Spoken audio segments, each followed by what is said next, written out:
देश के लोगों को बहुत बहुत शुभकामनाएं है। प्रकृति मतलब हम ये समझते हैं ये फेस्टिवल है टू सेव द अर्थ। इसका जो फिलोसफी है सभी उसी पर ओरिएंटेड है। जो पूजा होता है ना, god the sun, mother the earth, इन दोनों का समागम, और उसके बाद क्रिएशन ऑफ द कल्चर, सृष्टि, यही है इसका थीम। तो ऐसा थीम के लिए हम लोग पूरा दुनिया में परेशान हैं। ग्लोबल वार्मिंग के लिए कहीं जल रहा है, कहीं पानी घट रहा है और आपदा आ रहा है, कई तरह की चीजें आ रही है। इस सरूल पर्व का महोत्सव साइंटिफिकली उस दृष्टिकोण से बहुत महत्व है और हम लोग वही कहेंगे, आदिवासियों को शुभकामना देंगे कि प्रकृति का जो संतुलन है उसको बचाना है। तो हमारा जैसे आदिवासियों के बीच में होता है, वृक्ष को लगाओ।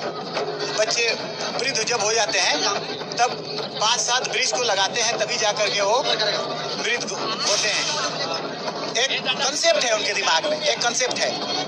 तो यही अब हमारा धरती माँ को बचाएगा, सरना माँ को ही बचाएगा, क्योंकि ये डवाडोल की स्थिति और पर्यावरण का संतुलन ठीक ठाक नहीं पड़ रहा है।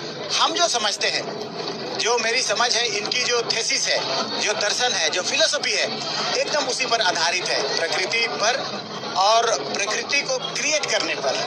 जैसे हम सन एवं अर्थ दोनों का समागम होने के बाद में क्रिएशन होता है, पेड़ का, पौधे का, जीव का, जंतु का, धान धूल पौधा, तो सब कुछ इसी पर केंद्रित है सरूल।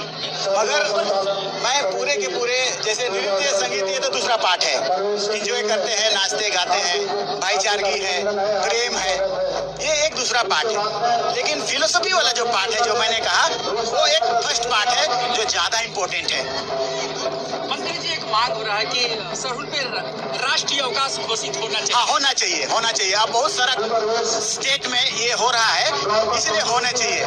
मैं झारखंड सरकार को धन्यवाद दूंगा, क्योंकि 1 से 2 दिन इन लोगों ने छुट्टी प्रदान कर दी है इस बार से।